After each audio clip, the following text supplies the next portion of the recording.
Hello, everyone, and welcome to our next webinar. My name is Andrew Gaffney. I'm Editorial Director with Demand Gen Report. Really glad you could join us for this session in the Strategy and Planning series. We're going to be talking about lead nurturing in 2021. Lead nurturing is a foundational part of what we cover at Demand Gen Report. However, it's taken on a different tone and context, I think, this year. With post-pandemic, I think we've seen a lot of marketers that I talk to that have seen a spike in traffic, but they're struggling a little bit with conversion. So we're going to talk a lot about today about what it means for nurturing in terms of the blueprint for aligning with sales to turbocharge your lead engagement strategy. For those of you that aren't already a subscriber, the series is presented by Demand Gen Report. If you're not already taking advantage of our content, I encourage you to do so. You can become a subscriber at demandgenreport.com. Also follow us on social media. You can be part of our LinkedIn group, which is Demand Gen Specialist, and follow some of the great conversations and content that we share on LinkedIn and Twitter. Quick reminder that if you didn't take advantage of our B2B Sales and Marketing Exchange, that's available on demand. Got some great content there around topics like this, so go back and take advantage of that on demand when you get a chance. Also, as part of the Strategy and Planning series, each day 50 folks will be chosen to select to get Grubhub as part of a lunch and learn. You'll look for an email that you'll get from corporate support at Grubhub, and you'll get directed on how to take advantage of codes. And doing that, make sure to use the code you get within the first week. Our presentation today is going to run for about 30 minutes, and then we will take questions at the end. Go ahead and type in questions as you think of them. We'll come back to them. If we don't get to your question, we'll ask our presenter to follow up with you directly. There's also some related resources that you can take advantage of right within the platform. You can keep an eye on social media and monitor other sessions as well in the series. One of the frequently asked questions we get, the session is being recorded, so all registrants will get a chance to go back and review the content or share it with their peers. So let me introduce today's speaker. Amanda DePaul is the Senior Director of Demand Generation at Conversica, where she leads a team of digital program and events rock stars and drives the company's pipeline generation strategy. Amanda's passionate about redefining traditional demand gen and blurring the line between analytical and creative functions to create more cohesive marketing campaigns and high-functioning marketing teams. Prior to Conversica, Amanda has held demand gen and ops leadership roles at Host Analytics, Domo, and MapR Technologies. Also, very recently, Amanda was named one of our B2B Innovators of the Year. So really excited to have Amanda join me today, and looking forward to the presentation.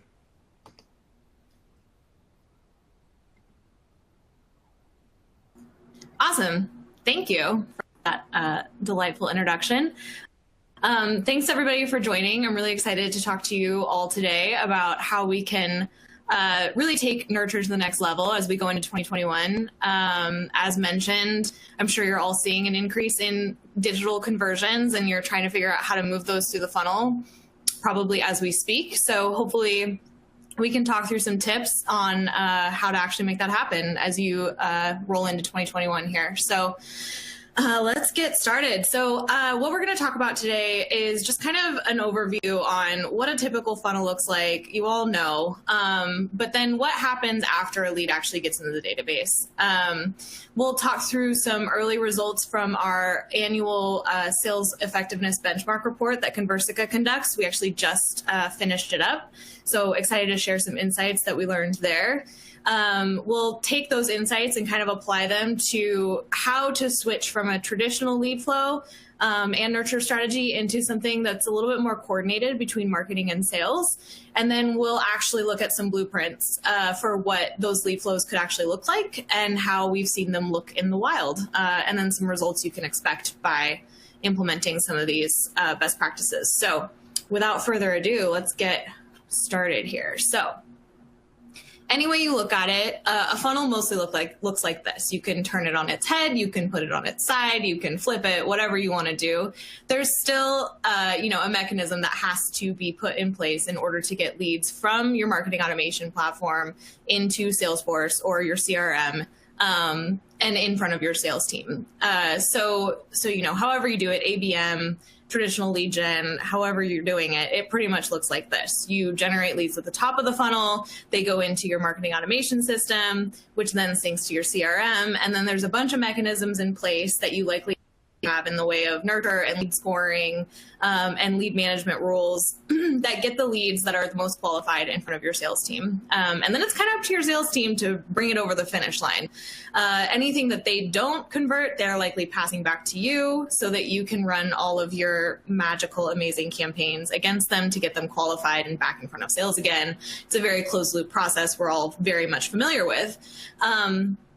But I think that one of the things that marketing often loses visibility into is what happens after those leads actually get handed off to sales. If you're like me and you've worked really closely with SDR and sales teams in the past, you do have some inclination as to what's going on, and you definitely have a vested interest in what's going on. But as far as actually reporting and understanding how that follow-up is going, or what the follow-up even looks like, you're often a little bit left in the dark. And so let's talk through kind of what that looks like from the sales side, like what they're actually experiencing.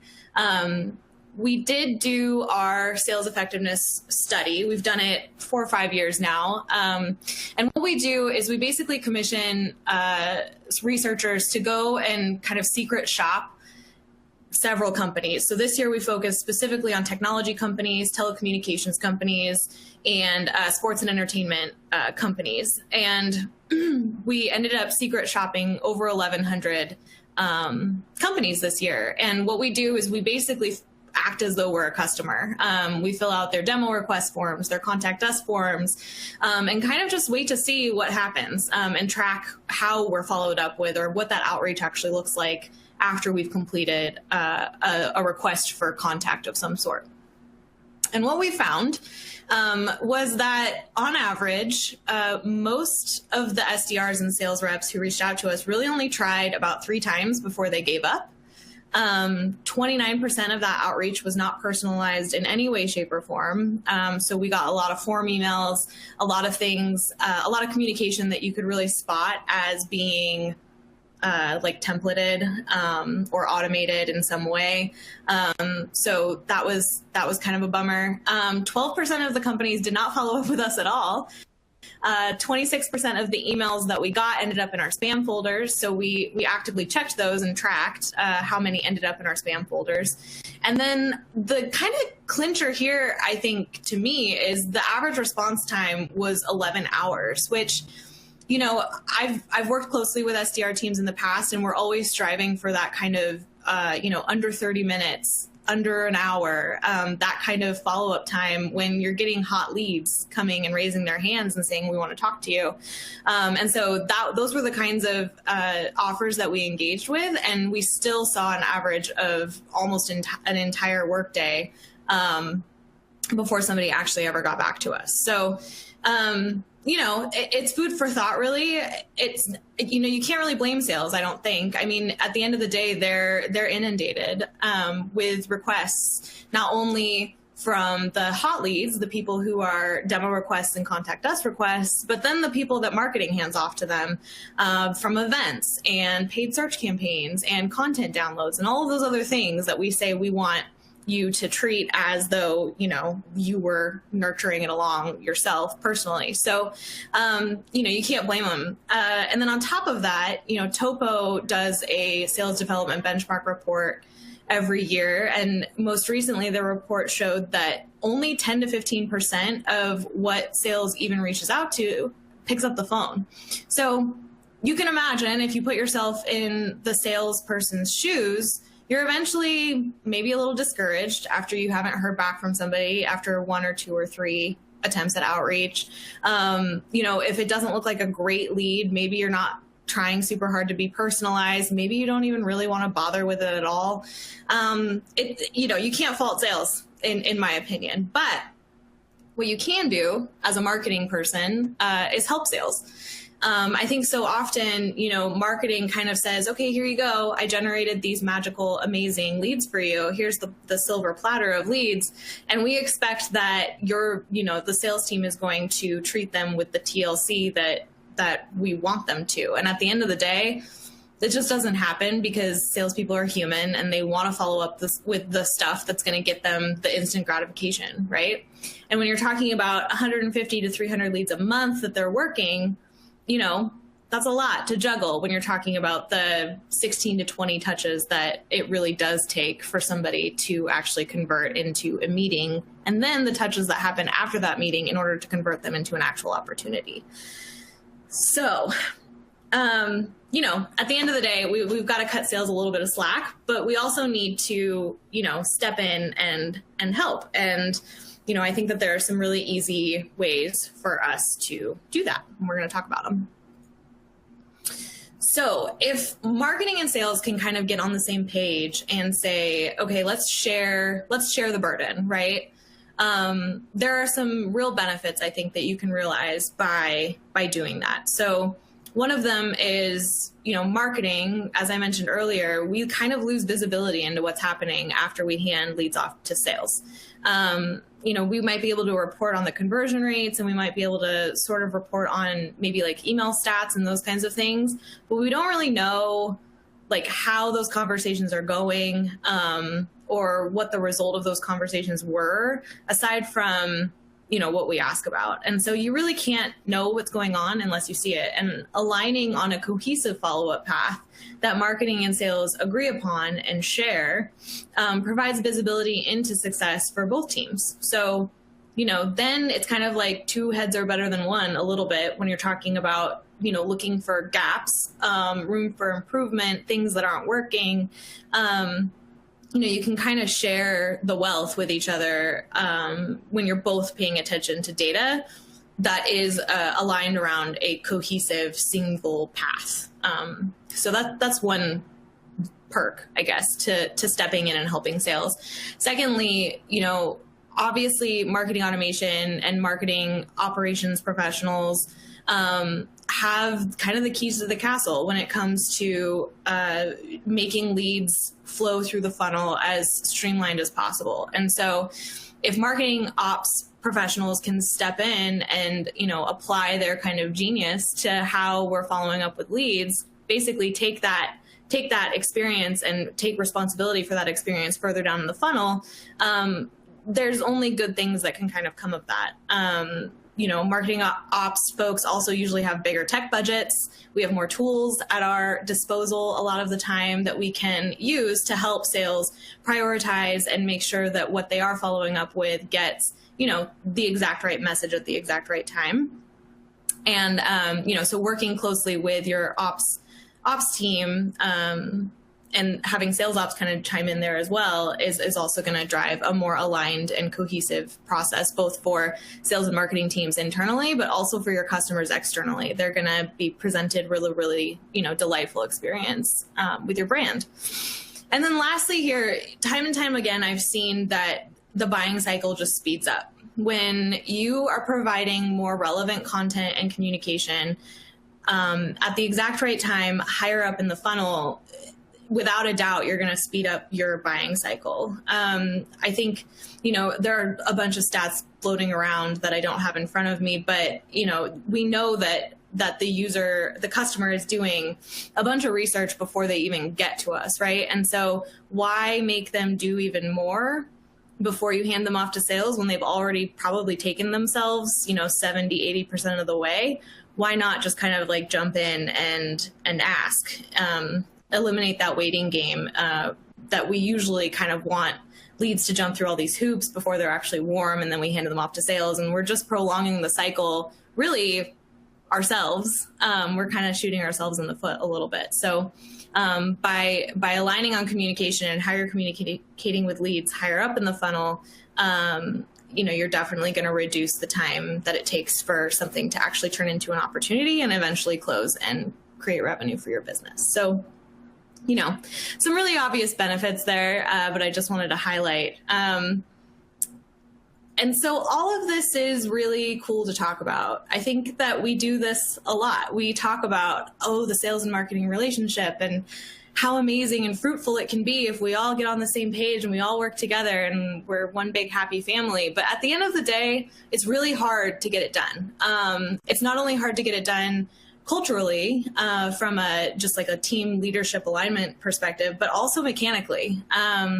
Operationalizing that sales and marketing relationship can be tough because, in my experience, marketing really wants to control the message. Sales really wants to control their patch. They don't want marketing to like get in the way.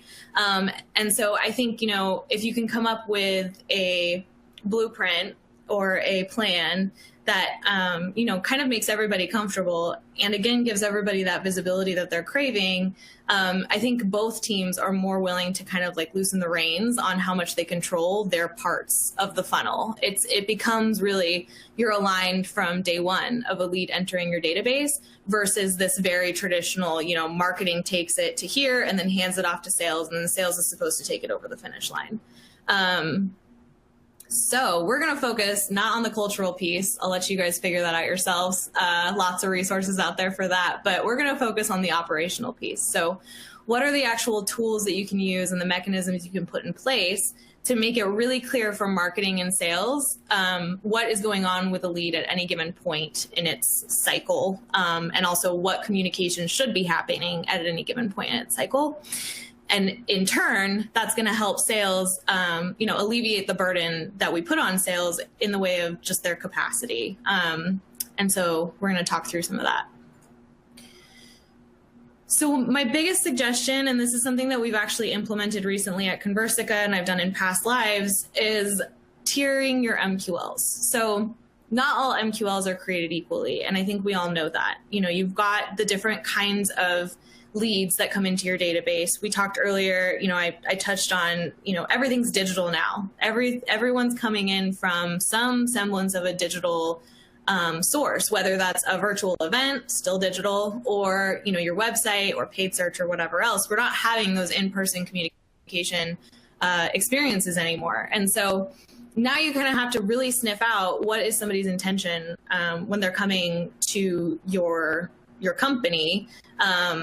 You're not getting that like instant feedback, I guess, that you would get when you're doing like the more in-person type work. So what we do is we basically create different buckets of MQLs and rules around those MQLs to classify them that way.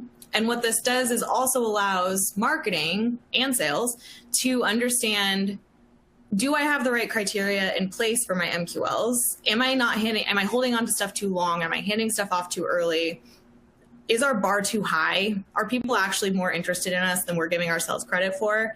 By keeping everything into this nice tidy bucket, you're able to really report on that bucket specifically and see how things are moving through the funnel, which kind of also helps keep everybody accountable as to what's happening. Another kind of pro tip here is, one of the things that we often see is when leads come in from places like content syndication or paid third-party programs like webinars or something like that, often sales kind of deprioritizes those. So we generally make those C or B MQLs depending on what they are. And then I'm able to also report out and see how sales is following up with those. And I can literally pinpoint, okay, they kind of only put like 3 or 4 touches on the C MQLs, whereas they work the A's to their full capacity. So again, just another way to, from a data-driven perspective, keep everybody accountable, and everyone can be aligned around one set of reports or one dashboard that shows all of this information. But let's kind of talk about each of these buckets. So, in the CMQLs, typically what I say is that those are they're maybe behaviorally pretty active, but they're not the best when it comes to their demographic qualification. So they could be missing some key information that would tell you that they are directly in your ICP, maybe their Gmail addresses, but they're really active. And I call those CMQLs or the worth exploring MQLs. It's worth a shot to reach out to these guys. In the B bucket, sorry, to back up, marketing really should be responsible for how the follow-up goes on those CMQLs, because really what we're doing there is just trying to almost old school progressive profile them, get more information about them before we hand them off to sales. In the BMQL bucket, we've maybe got some okay behavior qualification, but they're really likely in our ICP. We know a lot about them from a demographic perspective, but they haven't necessarily taken any steps to make an obvious hand raise move. So they're not demo requests, they're not contact us, they didn't request info after a webinar or ask a question. Maybe they just downloaded a piece of content from your website, or they registered for a webinar, but they didn't show up. Those are the kinds of activities that I typically place in the B bucket, as long as that demographic qualification is strong. And these are the ones that are worth asking, like, hey, are you interested or not? And I would say that marketing and sales kind of tag teams this process, and we'll talk about how that works. And then the AMQLs are pretty self-explanatory, right? They're the demo requests. They land solidly in your ICP. They could be a target account, maybe. It's obvious that they are interested in some way or another. And those I just traditionally just hand right off to sales for qualification, just as you would kind of if you were to think about one MQL bucket and how you would treat those. So that's kind of how we do it. We literally, I'm a Marketo user traditionally, but you could build this in any marketing automation platform. You build smart campaigns with this criteria as the smart list, and then literally each of those different buckets is a different program, and it's really easy to report on how they perform by separating them that way. So what does this look like for the flow? So once they're classified into these different buckets, what do we actually do to them? So this is kind of a funnel on steroids, I guess. Lots of arrows and moving parts, but bear with me. We'll talk through it a little bit. So you've still got your leads coming into your database through marketing automation. They're still syncing over to Salesforce, as they do. But now they've got kind of a choose your own adventure path happening. So you've got your AMQL path, your BMQL path, your CMQL path, and then those that are just not ready, which of course, those definitely exist in some capacity. What we have introduced kind of throughout this process is the concept of an automated sales touch or an automated sales cadence. And we'll talk about what that looks like through each pass, starting with the AMQLs. So remember back when we were talking about the sales effectiveness benchmark report, and what we found in our results there was that, it took 11 hours for somebody to actually reach out to us on average once we had requested contact. And I don't know about you guys, but that's discouraging as a customer or as a prospect. When you have finally decided I want to talk to you and it takes them forever to get back to you, it's a little bit annoying. And so what we do is we put an automated touch on those folks just right out the gate. So sales, if they're at lunch or living their lives, the prospect still gets a touch of some form that says, hey, we see you, we acknowledge you, we're getting somebody in touch with you as soon as possible. And then those go straight to the SDR so that they can work them in kind of their traditional sense, which is, putting them in a cadence, a follow-up cadence, maybe it's in a sales engagement tool, and qualifying them until they're ready for sales. Super straightforward. For the BMQLs and frankly the CMQLs, there's kind of an interim step we take here to keep them out of the SDR's kind of patch, muddying up all the good stuff that they get to work on, but still kind of giving the prospect a sales engagement experience. So the automated sales cadence is basically there to interim qualify basically the lead before we hand it off to the SDR. And it looks like it comes from a sales rep. It sounds like it comes from a sales rep. And the leads basically run through those until either they exhaust that cadence and then we just hand them off to the SDR anyway, or they're fast-tracked if they respond and they say, I am interested, I would like a meeting or whatever else. I want more information. We would fast-track those then to the SDR. So, and then, sorry, to finish out, the last bucket is those that are not ready, which we still actually put an automated sales touch on in some capacity because, again, you really never know until you ask. And the worst that's going to happen is that somebody doesn't respond, most likely. Maybe they unsubscribe. They're probably just not going to respond, and it's no skin off your back.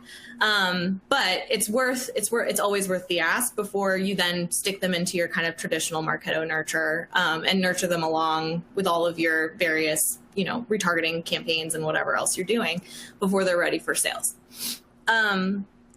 on the CMQLs and the BMQLs, we also will stick those back in Marketo Nurture eventually as well. Specifically with the CMQLs, if they don't engage with us after they are done with their automated sales cadence, we're not even going to give them to sales. We're just going to hand them over to Marketo, and we're going to say, we thought these were ready, but they're not really ready. So let's continue to nurture them until they are actually ready, so that we're not wasting sales' time, burning out sales, whatever else. Because what's going to happen to those CMQLs if we do hand them off to the SDR is they're going to get 1 or 2 touches, and then they're going to go into a black hole. And we don't want that to happen. So it's kind of it's a pretty straightforward, honestly, from a setup perspective way. It's pretty straightforward to do this. You could do it a couple of ways as well. One of the things, like kind of the testing ground, I guess, the way that you could test this is to build into your marketing automation platform a sales cadence that looks like it comes from a rep. I've done this in the past. It's really easy to set up like an automated touch that just goes out as soon as somebody requests a demo, looks like it came from sales.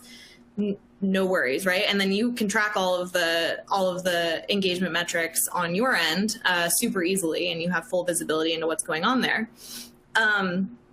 You could do the same for the sales cadence on the B and CMQL front. Build like a 5 or 6 email nurture in Marketo as like a interim nurture before you go into like a marketing nurture that looks like it comes from a rep. There are some drawbacks to that. I mean, it works well enough, but there are some drawbacks. One of the things is if those people don't engage, they tend to kind of go into a black hole of some sort unless you're moving them back into Marketo. Or if they do engage and they want some information, you have to figure out a mechanism to actually alert sales that that is happening, which is not like a terrible thing to have to do, but it just has to be built. However, if they do end up kind of in the no engage bucket and they end up back in Marketo and they never bubble back up again, they kind of end up in the no man's land once again. And so, nobody is actually like facilitating these people to engage with you aside from some automated nurtures that are static. The other piece here is if somebody does respond, which we hope they do, there's no one there really to facilitate that conversation continuing automatically. So what would have to happen if you did it kind of from scratch is, you'd alert the sales rep. The sales rep would have to receive that lead. They would then have to reach back out to the prospect and hope that that person responds to them and, help get them whatever they need. And maybe they just need to know where a piece of content is, or maybe they want a demo, but it could be really anything. And there's no real way for you to kind of classify what that response is before you hand it off to sales. It's very all or nothing, which is fine also. But again, the kind of name of the game here is to remove the burden from the sales development team so that they aren't dealing with these kind of like low grade conversations. They're dealing with hot conversations. We want them to be super focused and not wasting their time. So the kind of alternative here is obviously Conversica is an option. So AI, basically. So intelligent virtual assistants essentially take the place of that automated sales cadence step, and they can hold a conversation all on their own. And the beauty of that is when a prospect responds and says, hey, I am interested, I would love to have a meeting, the IVA just does it, just schedules the meeting and sticks it on the SDR's calendar, and facilitates finding a time and all of that good stuff without the SDR having to intervene and really do anything. If they are asking for, hey, I just want to know where this one white paper is, the IVA can most likely take care of that. So again, we're alleviating the workload that sales has on their plates so that they have the capacity to go focus and give their all to the AMQLs, right? The ones that actually requested some sort of follow-up. So that's kind of, it's pretty cool stuff. Again, you could do it kind of either way. But what does that actually mean from a results perspective? I kind of did some mathing here, so bear with me a little bit. But say you have, 10,000 leads and I'm going to use kind of an average MQL conversion rate. I don't know what yours is. Mine is usually about 40 to 45% of what I get ends up in sales as hands. So say the breakdown looks like 500 AMQLs, 1,500 BMQLs, and 2,500 CMQLs. And then the rest, that 5,500 that's left over, aren't ready, and they go into the not ready bucket. I think the coolest thing about this is the idea that if you do put a automated sales touch on even the leads that aren't ready, you do get some semblance of a response. And that's just because at the end of the day, lead scoring is only as good as it can be. And really the most feedback you're going to get is by just asking somebody if they're interested. So what we see when we do this, we put that automated sales touch on even our not ready leads, is that 2% of what we reach out to actually turns hot, and 5% of those actually turn into opportunities. And what that ends up being when you're talking about 5,500 is 6 deals. So 6 maybe doesn't sound like that many, but when you're talking about a pool of leads that maybe never was going to bubble up in the first place, that's 6 deals that you didn't necessarily have before without pretty much any skin off your back. So if we use an ASP of 100K, sure, whatever your ASP is, you could apply the same math to it, but we're looking at an extra 600K in pipeline just by asking our pool of not ready leads if they are ready. The stats get even better when you're talking about the ones that we've already deemed are qualified. In our experience, in that B and C bucket, 10% of those turn hot, meaning that they are asking literally for a meeting. And of those, 15% of them turn into ops. And so again, you know, our average when we don't do this is about 8 to 10% turn into ops. You could apply your own kind of conversion rates and your own stats to kind of figure out what this might look for you. But really, we see a higher conversion rate when we are nurturing them with an IVA or an automated sales cadence before we hand them off to the SDR. And then the last kind of fun stat here is that when we do touch these leads with automated touches before we hand them off to the SDR, is that the SDR has an easier time getting a hold of them. So if you'll remember back on our sales effectiveness slide, you know, we saw like a 10 to 15% connect rate on all of the MQLs that we're handing off to the SDRs. So say that's 12% on average, right? When we nurture these first with an IVA, we see that connect rate go up 1.5 times. So our 12% conversion rate just went to 18% conversion rate, which without even changing any of the metrics at the top of the funnel, I've just squeezed an extra, you know, $1 million or whatever out of the pipeline that I already had in front of me. So really that's kind of the name of the game, right? Is squeezing more pipeline out of what you already created and you worked so hard to create without putting that burden on sales to do a bunch of extra stuff, and still seeing like exponentially more ROI out of the spend that you're spending in marketing. So I don't know about you, but I don't really want to dump a bunch more into the top of the funnel just to get more pipeline out of the bottom. That kind of defeats the purpose of what we're doing here as far as optimization goes. So anything that I can do to squeeze more life out of my funnel, I'm definitely going to do. Lastly here, we had some other customers that have done this as well. Talend is a tech company. They had tens of thousands of bad leads that they reached out to, and they managed to also squeeze about 10 million in pipeline opportunities out of those bad leads, and $1 million in bookings. So as you can see, that kind of sentiment that you never know until you ask really does go a long way and rings true. So that's my spiel. That's what I've got. Awesome. Thanks, Amanda. That's good stuff. I love when you put the math behind it too, because I think that really brings it home. I'm curious, we've got some good questions coming in from the audience. And I'll remind everybody, go ahead and type in if you haven't had a chance to do that. First question for you is from Lauren. She said, how do you make sure the SDR knows when there's a meeting request as a result of the automated sales touches? How do you connect the automated to the SDRs, I guess?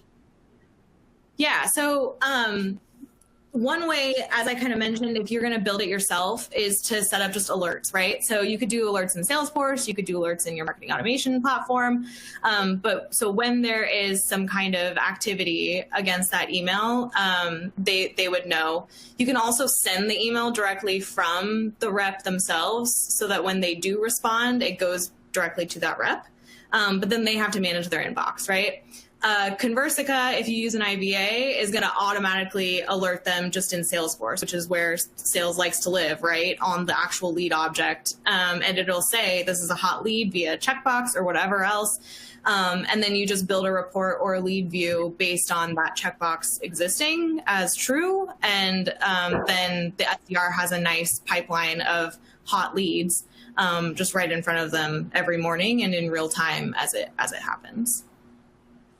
That last slide you just showed, I think it was a talent example. You talked a lot about A, B, and C leads, but those D leads are probably just dismissed by a lot of people. So that's kind of just gravy, I'm assuming. Yeah, and I would say D leads are kind of like, in my example, the not ready at all leads, I would say. The ones that you're kind of relying on actually bubbling up in some capacity by way of your lead scoring. And how many of those actually ever do? I mean, there's a percentage that never do. And so Talend put the IVA against that bucket that probably never would, and managed to squeeze a bunch of revenue out of it. So I'm very much in the camp that you really got to ask some people because they're not going to necessarily make it obvious for you. A question from Ralph was around how does this apply in more of an ABM centric scenario for his organization if they're more ABM focused? Yeah, so I think you could kind of change your method to your madness if you were talking about A, B, and C MQLs. You could talk about tier 1, 2, and 3 accounts, or maybe build your account criteria into your MQL criteria. So maybe, anything that is a target account and falls into your ICP as far as like the actual persona goes, maybe you call those AMQLs no matter what, and you give those directly to the SDR, or you say, anything that comes in via target account, I'm going to stick through the IVA. I don't care what they did or who they are, because maybe that'll get me a referral. One of the things that we also do at Conversica is we have personal IVAs, personal assistants basically set up for each of our reps. And what they can do is once they're doing their outbounding into their target account list, after they've kind of exhausted all of their options or they feel like they don't want to waste time reaching out to an account anymore, they'll stick 2 or 3 contacts that are key into their personal assistant IVA campaign.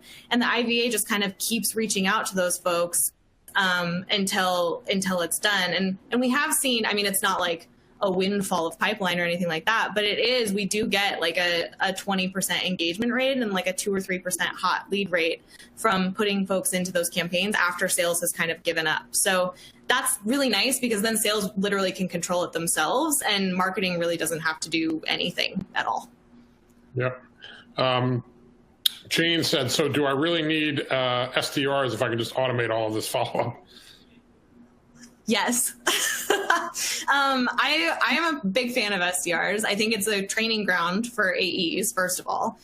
Second of all, you still have outbound. And I would not suggest, and I can't stress this enough, like I would not suggest just getting a list of your outbound leads or whatever from whatever data tool you have and just sticking them into an automated sales cadence. Like, please don't do that, no matter how you're doing it, either through Marketo or even sales engagement or whatever. You're just going to get flagged by spam traps. It's going to be a big waste of time.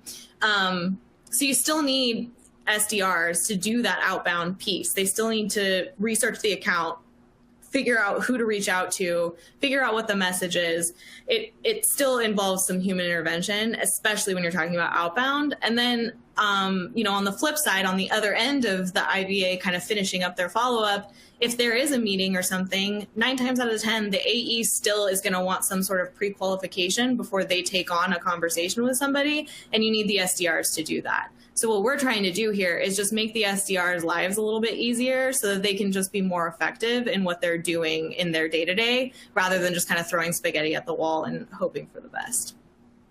Correct. I had a question from Evan, which I think is probably represents what a lot of people are thinking. So he said they're trying to be focused on being more and more relevant in this time and in their outreach.